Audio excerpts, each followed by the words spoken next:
In today's video, I'm going to teach you how to set up YouTube channel statistics with Looker Studio. By the end, you'll have your channel's analytics flowing into a clean, shareable report so you can track performance at a glance.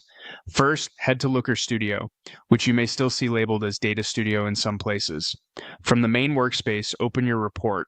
If you're starting from a template or an existing file, that's perfect. We'll connect your YouTube data to it. Once the report is open, switch into editing mode so you can make changes.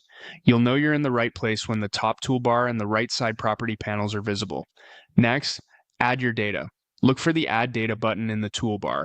This is where all connectors live. In the connector search bar, type YouTube Analytics. You're looking for the official YouTube Analytics connector provided by Google, which gives access to core metrics like views, watch time, subscribers, and more. Click the YouTube Analytics connector and you'll be prompted to authorize access. Choose the Google account that manages your YouTube channel. If your channel is associated with a brand account, make sure you select that one here. Grant the requested permissions so Looker Studio can read your channel's analytics. This step is required once per account, and you can revoke access later in your Google account settings if needed. After authorization, you'll see options to confirm the account and data source. Select the correct channel or account, then click Add to bring the data source into your report. Looker Studio will create a new data source object and attach it to your file. On the right side of the screen, you'll see YouTube Analytics listed as an available data source. Click it to make sure it's active for new components you add.